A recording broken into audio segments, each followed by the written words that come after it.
Entre Rasuras.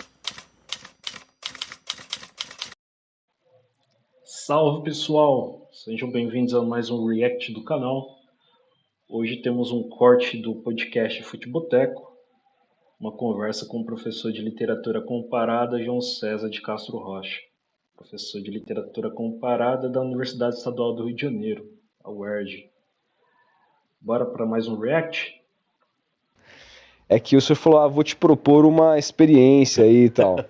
Eu tô curiosíssimo. Bom, deixa eu situar o público que tá assistindo aí em casa. Aliás, se você tá aí, já deixa seu like, é muito importante pra gente, pra esse papo poder chegar pra mais pessoas, que eu acho que hoje é um dia importante para que mais pessoas possam escutar, que a gente vai falar sobre muitas coisas necessárias. Exato. Mas a gente recebeu aqui, quem que foi? Foi o Marcelo Duarte, né? Que a gente falou sobre a questão dos livros, que a dificuldade que a gente teve enquanto adolescente de adquirir o hábito da leitura a partir das experiências que a escola nos proporcionou, na minha visão, um pouco fora de hora, com alguns livros que talvez para aquele momento não fossem os mais adequados, e num desses momentos eu citei Machado de Assis, Dom Casmurro, que me fez me afastar da leitura por muitos anos. Você acha que é mais ou menos por aí? Uma criança de 14, 13, 15 anos já está preparada para ler isso? Varia muito? Como que deve ser feita na escola essa inclusão da literatura perante um adolescente para que se torne de fato um hábito? Porque olhando assim, talvez a gente sempre pode cair naquela questão da bolha, né? Mas a minha impressão é que cada vez mais o brasileiro tem lido menos. É também a sua? Tá, vamos lá então, Rodolfo. Vamos pensar juntos então. Vamos lá. Porque eu nunca tinha pensado nessa questão nesses termos. Vamos pensar juntos. Uhum. Em primeiro lugar, nós não devemos tentar transformar a leitura num hábito. Tá. Porque hábito é alguma coisa da ordem do obrigatório e do cotidiano. Por exemplo, eu que já sou... É interessante pensar nessa questão, né? Principalmente quando a gente está na escola, a literatura ela é passada de uma forma como se fosse uma obrigação, né? É uma obrigação você ler José de Alencar, é uma obrigação você ler Aloysio Azevedo, né? Eu posso falar, eu como professor de língua portuguesa, né, professor de literatura, também fui aluno também, né? Eu posso falar que isso é uma experiência um pouco traumatizante, né? Eu acho que vai falar para frente também, né, da questão de a literatura ela ser vista necessariamente como uma finalidade, né, para basicamente para vestibular. São questões, são conteúdos que acabam caindo no vestibular e você tem que estudar porque você tem que estudar. E deixa um pouco de lado essa questão da fruição, né? Da fruição estética, de você sentir a obra ali, tal como qualquer outra linguagem artística, né? A literatura também é uma linguagem artística. Velhinho, tenho um filho pequeno, eu agora estou adquirindo o hábito de fazer musculação. É um sofrimento, mas é necessário. Quando você enxerga as coisas como uma obrigação, muitas das vezes você acaba perdendo o prazer de fazer aquela coisa, né? E a leitura também não é diferente. Porque como é que... Eu tenho 59 anos, meu filho tem 6, vai fazer 7. Como é que você vai aguentar o tranco? Eu sou apaixonado pelo meu filho. Sim. Eu quero fazer tudo que eu puder com ele. Da hora. Para que eu de fato consiga, eu tenho que estar em boa forma física. Então eu estou me obrigando a adquirir o hábito de fazer musculação e nadar 3 vezes por semana. Olha. Se eu voltar daqui a 2 anos, eu vou ser um velhinho sarado.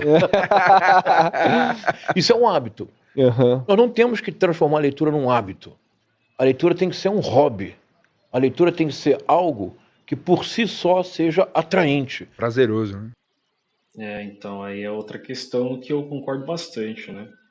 Eu posso falar pela minha experiência particular, assim, na escola, as aulas de língua portuguesa no geral, eu nunca me identifiquei muito, né? Acho que principalmente para essa questão da obrigação, né? A obrigação de você ler. Na verdade, eu nunca fui um leitor muito ávido, né? Eu comecei mesmo sentindo prazer de ler, né, da leitura mesmo, foi a partir do ensino médio, ali já na metade para o final, né, do ensino médio, e não foram as aulas de língua portuguesa, foram as aulas de filosofia, na verdade. Né, obras como Admirável Mundo Novo, né, 1984, do George Orwell, né, ficção científica, e aí eu comecei de fato a entrar nesse universo literário. Então, quando a gente vê algo como uma obrigação, a gente tende a fazer aquilo por obrigação, né? Não pelo prazer mesmo de fazer. É isso. Veja, quando no mundo inteiro, quantas crianças de 8, 9, 10 anos leram os enormes volumes da coleção inteira do Harry Potter? Olha aí. E não dá pra dizer que Harry Potter não é literatura? Lógico que é. Milhares. Milhões no mundo inteiro, no Brasil. Ia sair um novo volume da saga Harry Potter. Crianças de 9 anos de idade perdiam o sono, acordavam de manhã muito cedo, iam para a fila do shopping para entrar na livraria e comprar o livro, não é? É verdade. Aqui no Brasil. Isso não é um hábito, isso é um hobby. A leitura deve ser um hobby, especialmente leitura literária, isto é, leitura de textos literários. Agora, aqui há um problema. Não, há vários, mas um problema em particular. É que o ensino brasileiro, ele foi, em alguma medida, direcionado de maneira excessiva para a realização de provas. Olha aí. Então, se você está no ensino médio, você todo o seu direcionamento é para realizar um Enem ou um vestibular. Então, há uma cobrança de conteúdos determinados cuja apreensão não passa necessariamente pela transformação daquele conteúdo em algo que faz parte da sua vida. Por exemplo, E isso é sistemático, né? Às vezes eu me reconheço também como professor nessa situação. O aluno ele precisa ter noção daquela obra, mas a maneira muitas vezes, o pouco tempo que a gente tem, né, as 300 demandas que a gente tem do currículo e tudo mais, né, e a falta de estrutura, por exemplo, a questão de ter exemplares disponíveis para todo mundo ler, né, livro mesmo, físico, acaba prejudicando esse trabalho também de o aluno entender a riqueza que tem aquela obra, né? Pelo prazer. E quando a gente fala de prazer estético, quando a gente fala de fruição, requer um tempo também para ser trabalhado. A gente não pode trabalhar, né, de maneira atropelada.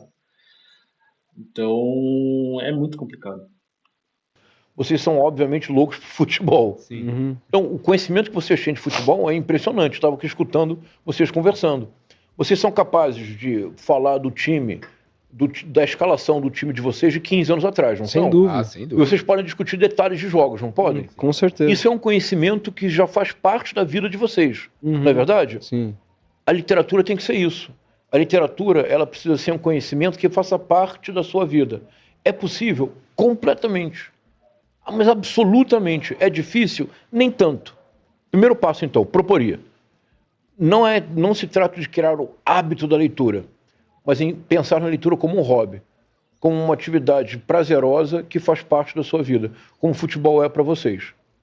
Você tinha 14 anos quando pediram. Tá, e aí só para continuar o que eu tinha falado, né, a respeito da minha experiência, por que eu não gostava das aulas de língua portuguesa e por que eu acabei indo fazer letras, né? Então, foi a partir dessas aulas de filosofia que eu comecei a desenvolver a leitura. E aí eu ficava entre história e letras, né? E aí letras eu deixava um pouco de escanteio porque justamente eu me via ali nas aulas de língua portuguesa e, pô, eu gosto disso, né? Mas eu terminei a escola, não fui para história, não fui para letras, e aí só depois que eu tive uma experiência fazendo um cursinho, né? E uma das aulas falando sobre Vidas Secas do Graciliano Ramos e como aquela obra era importante, né, do ponto de vista histórico, sociológico, que eu comecei, caramba, tem um negócio interessante aí que eu nunca tinha visto antes. né?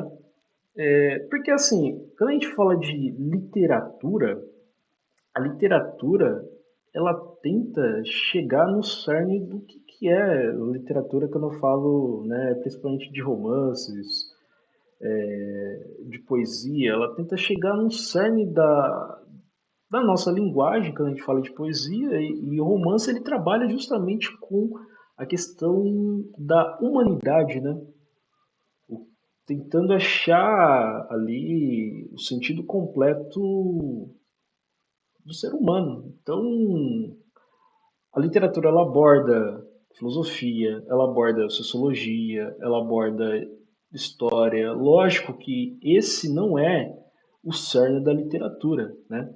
Essa não é a finalidade da literatura. A literatura ela não é utilitária. Mas, em compensação, a gente pode ali relacionar com as nossas experiências, aí sempre partindo, né? A literatura ela é construída de forma, como posso dizer, é dialético, né? Porque de um lado tem o autor, do outro lado tem o leitor, e aí essa junção, né? Essa mistura, esse confronto, essa tensão entre leitor e autor e obra, texto, é que acaba saindo o sentido dela. Então, é interessante analisar a literatura por esse aspecto, né?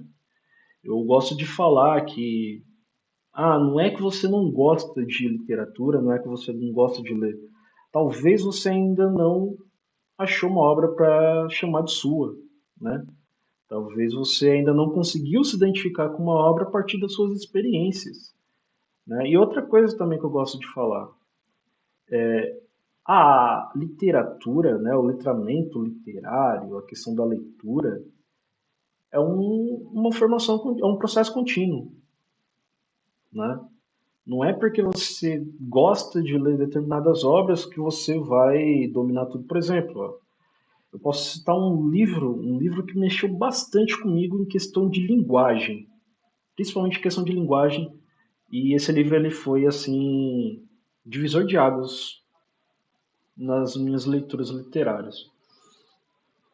William Faulkner, O Som e a Fúria.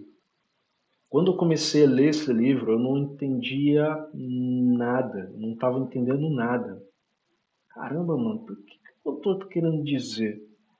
Né? Porque basicamente o referente era a linguagem, né? Ali, o foco narrativo, ele tinha como cerne uma pessoa com, acho que dificuldade cognitiva, né?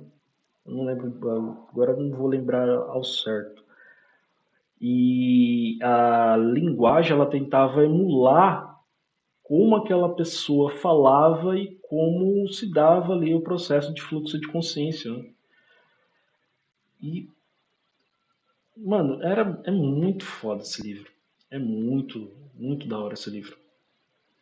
E foi um livro que mexeu bastante com a minha cabeça. Foi um livro que mexeu bastante com a minha cabeça. Caramba, como a linguagem. Que nível a linguagem pode chegar, né? E.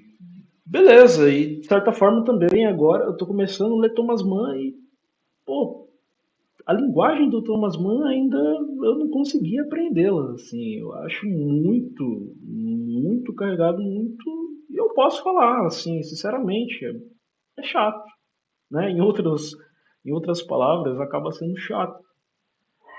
Não quer dizer que a obra em si ela não tenha sua importância, né? Eu estou descobrindo a obra e assim, eu estou descobrindo também, né, as temáticas ali trabalhadas por Thomas Mann e achando muito, muito da hora. Mas existe a leitura, ela que requer tempo, né? Existe processos, existe graus, né? E tá tudo bem, né? E você também pode acabar não gostando desses tipos de obras e tá tudo certo, né? José de Alencar com Iracema, né? Pô, eu lembro que eu li na época da escola, eu li Tio. E na época da escola, né, eu achei assim, eu achei da hora, E eu não era acostumado com aquilo. E eu achei legal a obra, né? E ao mesmo tempo que eu não curti Iracema. E Iracema eu fui gostar mesmo depois na faculdade. Então olha só que louco, né? A leitura ela requer tempo, né? E aí, como diz, por exemplo, Italo Calvino, que ele fala sobre os clássicos da literatura, né? Que um clássico, sempre que você lê, você vai achar um novo sentido. O clássico ele sempre acaba renovando esse seu sentido, né? E por isso que ele é clássico, por isso que ele permanece durante um longo tempo, porque a cada leitura a gente consegue extrair ali uma experiência nova, né? De acordo com as nossas vivências, de acordo com as outras experiências que a gente formou ao longo da vida. Então é muito da hora se falar sobre isso. Para que você lesse Dom Casmurro, Sim. um enorme equívoco. Aqui eu recupero uma polêmica que houve, nós até falamos aqui rapidamente, uns 2, 3 anos atrás, durante a pandemia. Surgiu uma discussão dessa no então Twitter, em que o Felipe Neto sugeria que para jovens da idade que você tinha, não era adequado obrigar a ler Dom Casmurro, do Machado de Assis, o Guarani, do José de Alencar, e assim sempre. A sua experiência é uma demonstração concreta de que o Felipe Neto estava certo. Não é verdade?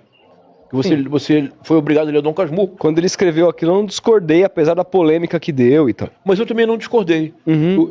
Eu disse o Acho que eu cheguei a ver isso aí também, né? Que ele falou que algumas obras, não só do Casmurro, acho que ele falou do Cortiço também, se não me lembro, né? Algumas obras não fazem muito sentido da maneira como são passadas.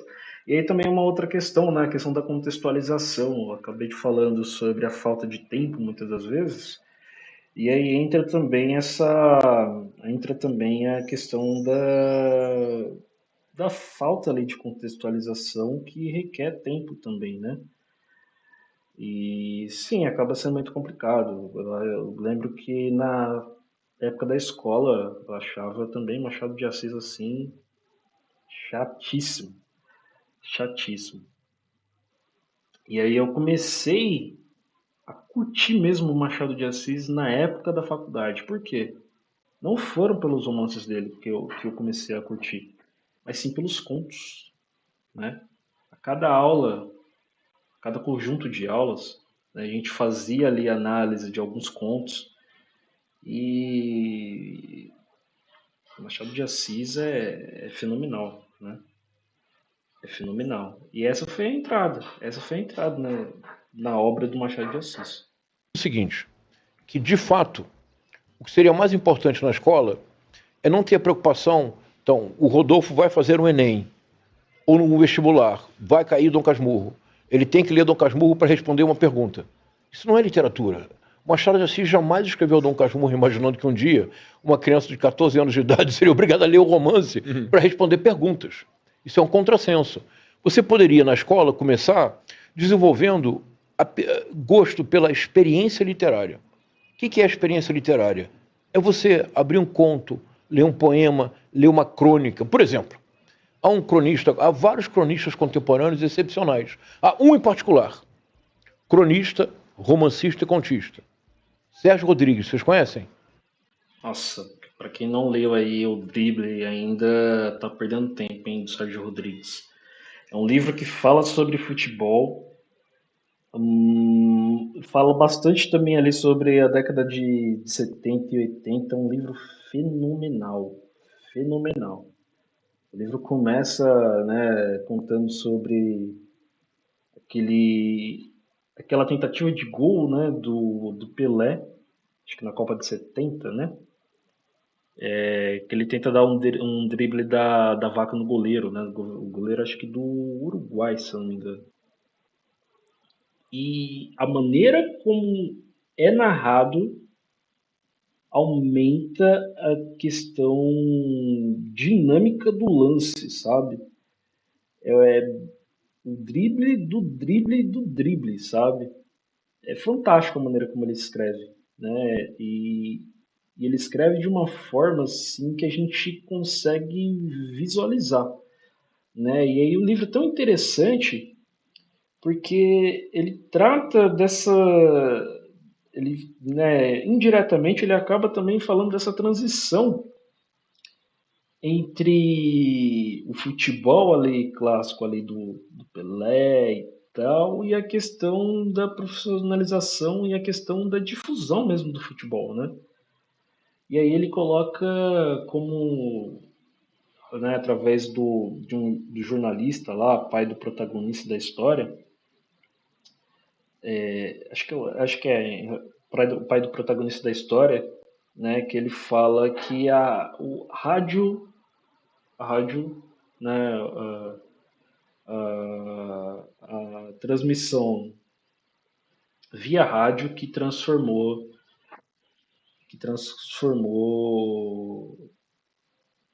o futebol, né, tal como ele é hoje. Na verdade, foram as narrações que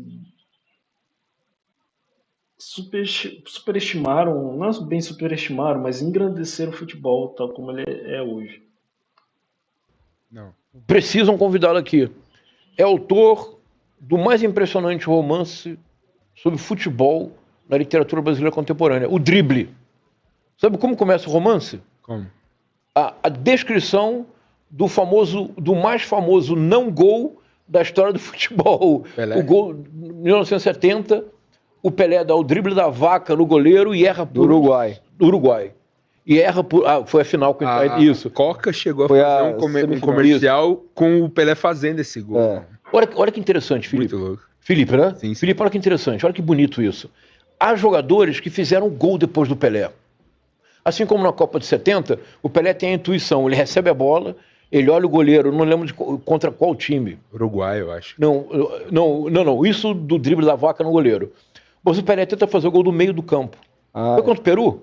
Talvez. Eu não me Ele lembro. tenta fazer o gol do meio do campo.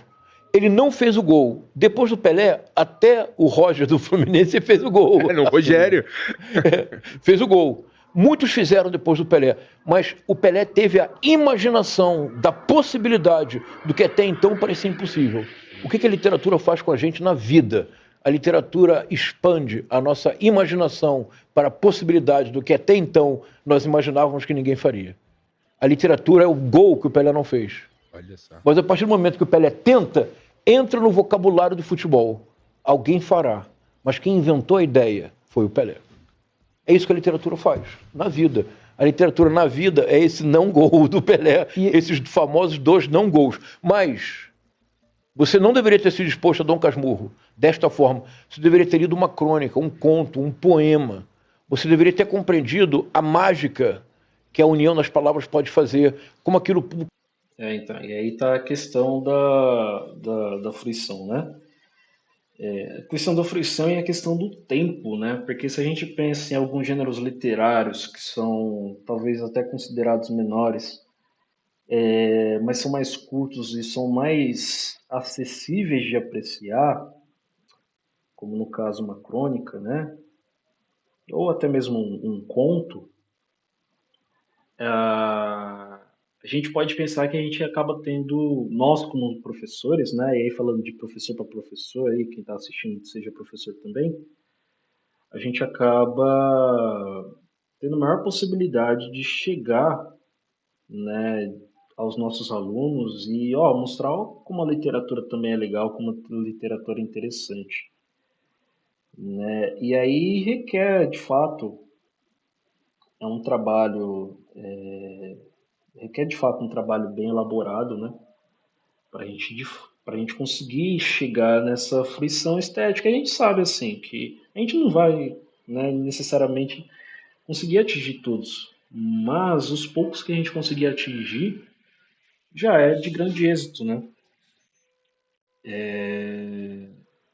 A gente sabe que existem sistemas e sistemas também. Eu estou falando principalmente, né, do meu lugar de fala como aluno de escola pública que foi e professor também da rede pública, né? Então acaba sendo de fato um pouco mais complicado, mas a gente precisa ter a noção de o que que a gente pode fazer de melhor para conseguir trabalhar essas obras em sala de aula? Falar de literatura em sala de aula, não ser aquela coisa chata, né, ultrapassada, de certa forma, porque a visão que eu tenho da época da escola é que a linguagem da literatura era totalmente rebuscada, não existiam obras que tratavam das vivências que a gente tem hoje, né? Que é uma mentira que a gente olha os clássicos eles só se eternizam, só, né, estão presentes ainda porque eles ainda nos dizem a nosso respeito, né? Mas eu achava que a literatura era sempre uma linguagem complexa, complicada, e não necessariamente. A gente pega obras aí do Graciliano Ramos, que não consegue ler Graciliano Ramos, né? E fala muito a nosso respeito, a maneira como a sociedade, como a nossa sociedade ainda é brasileira, né? Então, a gente precisa também fazer esse trabalho de curadoria e como trabalhar essas obras em sala de aula. A exemplo do Machado de Assis, trabalhando com os contos, né? Que é aí, através dos contos, que eu acabei, assim, morrendo de amores por Machado de Assis e pelas obras do Machado de Assis, né? E é aí que eu cheguei nos romances. Como você poderia ir voltando para casa andando, pensando no poema, pensando no pequeno conto, lendo a crônica. E um dia você chega num romance. Mas isso tem que ser... Entende? Vamos fazer uma experiência então? Vamos. Você ficou traumatizado com Dom Casmurro? Fiquei. Por favor. É um trabalho gradual de contextualização, né? De trazendo obras, entre aspas, né, consideradas mais acessíveis, e aí fazendo esse trabalho todo para conseguir chegar nos grandes romances, etc. Por favor, me dá meu celular que eu deixei carregando. Abre aí, Dom Casmurro. Abre aí, Felipe. Opa, peraí. Vamos ler juntos o primeiro capítulo? Dom Casmurro. Dom Tem- Casmurro, Tem, coloquei Dom Casmurro PDF. PDF. Vamos lá. E os que estiverem Dom assistindo façam o Casmurro, mesmo. PDF. Abram. Hoje é aula, hein, gente? Não, Ao não, isso é vivo. conversa, não é aula não. Esse aqui? Isso. Domínio público, tá? Isso, não, o livro já está em domínio público. Vamos lá. Capítulo 1, tá aqui na minha mão. Isso, capítulo 1. Vamos começar. Tá em domíniopublico.gov.br. Isso. Aqui, vamos lá. Aqui é esse aqui? Então, olha, Sei. você já leu Felipe Dom Casmurro? Não. Que bom, eu acho ótimo isso. Você não deveria responder não. Eu nunca deixo meus alunos em sala, né, que é uma conversa. Meus alunos nunca podem responder não. Por quê? Eles têm que dizer ainda não. Ah, sim, ainda não. Vou ler agora.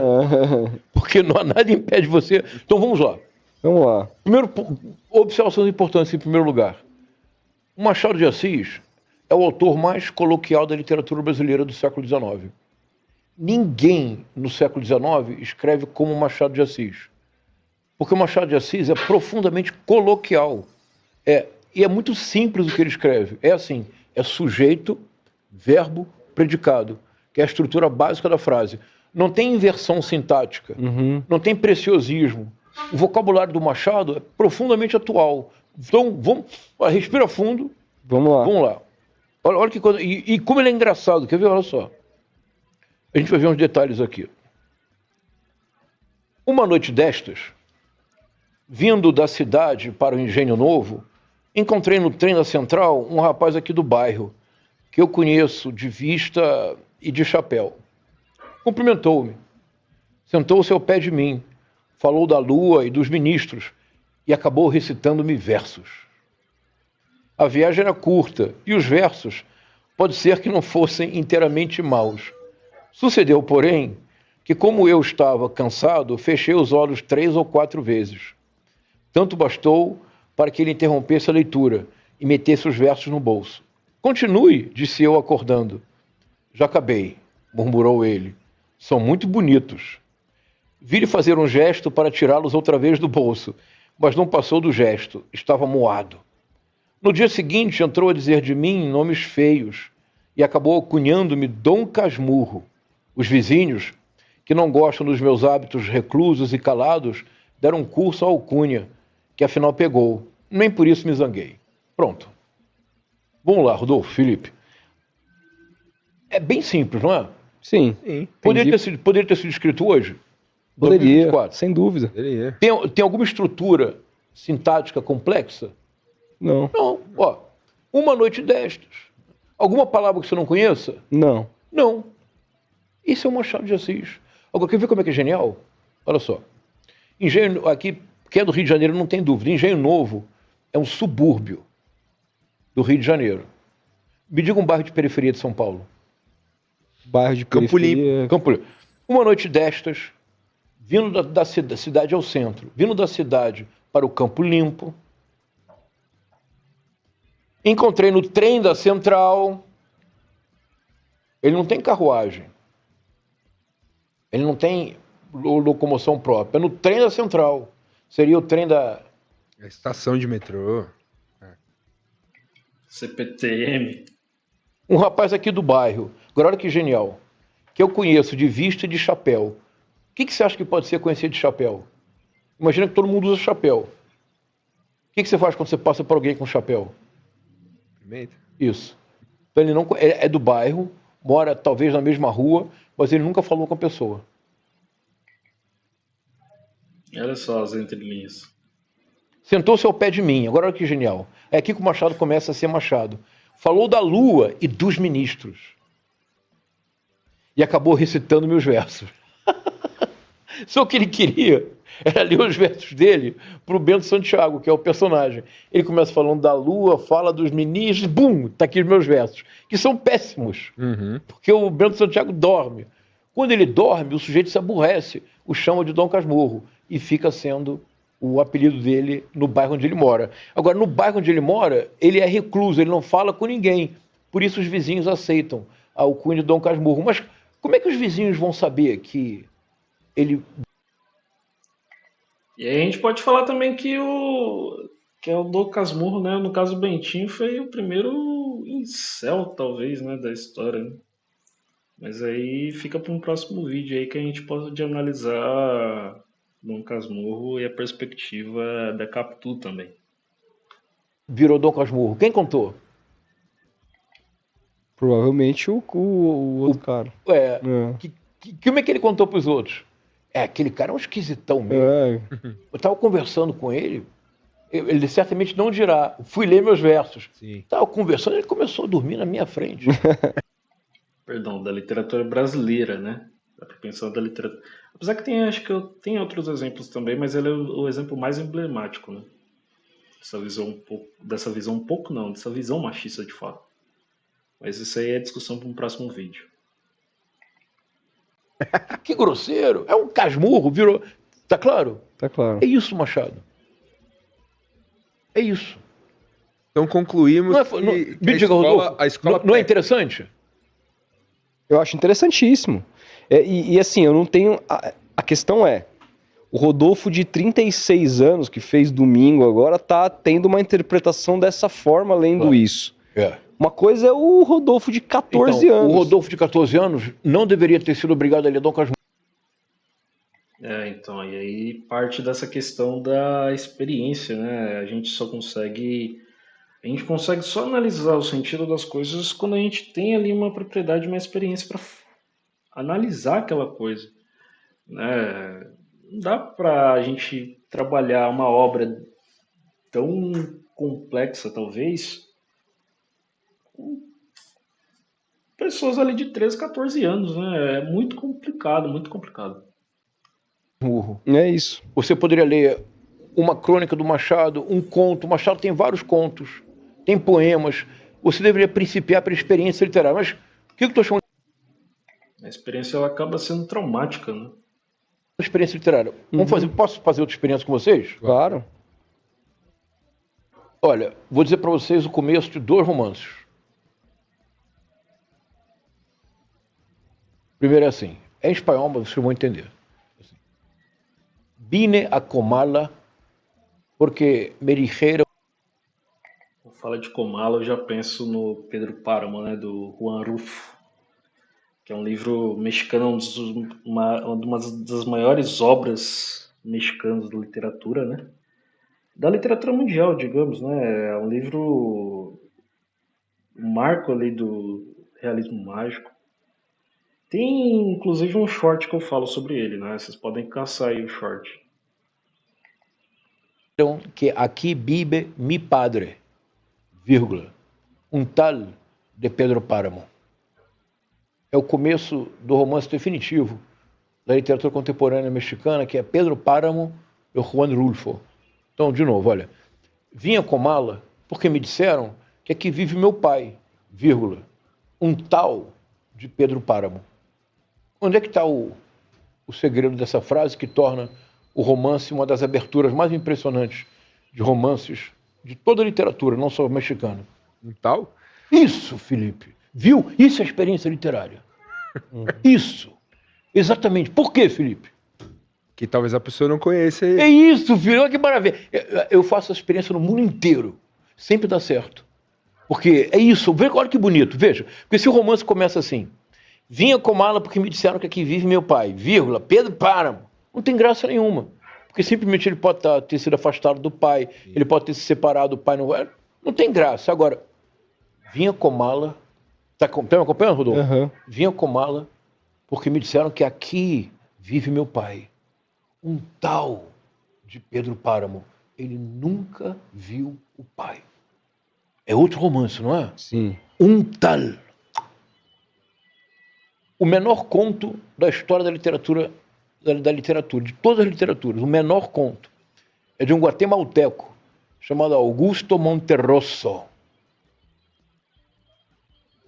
Quando me desperté, um dinossauro todavia estava aí. É genial. Agora essa foi com você, Rodolfo. Olha só. Quando acordei, o dinossauro ainda estava lá. Qual é a graça do conto? Nossa, não peguei. Não, vem comigo. Você pode sonhar que tinha um dinossauro no seu quarto? Pode. Pode. Ué, a gente sonha com coisas piores, né? Você podia sonhar que tinha um Pablo Marçal no seu quarto. Né? Seria pior, não seria? Agora, então eu vou... 1000 vezes. Inclusive aí para quem não assistiu, tem um react também da resenha do Bruxado Sinistro sobre o livro do Pablo Marçal. Um Tiranossauro Rex me comendo. Um Velociraptor, assim. Olha aqui, Rodolfo, olha só, se eu dissesse assim, quando acordei, o dinossauro estava ali. Uhum. Você continuou sonhando. Quando acordei, o dinossauro ainda estava ali. A pessoa tá sonhando acordada, então. Qual é o gancho real aqui? É o ainda. Quer dizer que a pessoa acordou. Ela acordou e o dinossauro está lá mesmo. Aí é preocupante. Aí é preocupante. Se você acorda e ainda...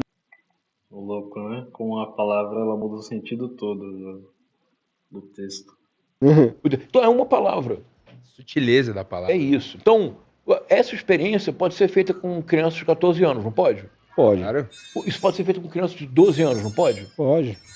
Isso desperta a leitura não como hábito, mas como hobby. Isso seria fundamental. Isso é muito importante. Se o Brasil fosse um país de leitores literários, isto é, pessoas que tivessem essa sensibilidade para as diferenças que as palavras causam, nós já resolvíamos de imediato uma parte considerável do problema de fake news. Porque uma parte considerável das fake news são de uma construção tão pobre, são tão absurdas. Se você tiver um mínimo de senso crítico, você já não aceita. E o Brasil hoje é o segundo país do mundo em que as pessoas mais acreditam em fake news, o que é gravíssimo. Se nós tivéssemos um país de leitores literários que tivessem tornado a leitura não um hábito escolar, mas um hobby de vida, Bolsonaro algum jamais teria sido possível. Olha. Então esse é o corte. O que é o Clicap? O Clicap. Esse é o corte, então. Espero que tenham gostado. Um abraço e até a próxima.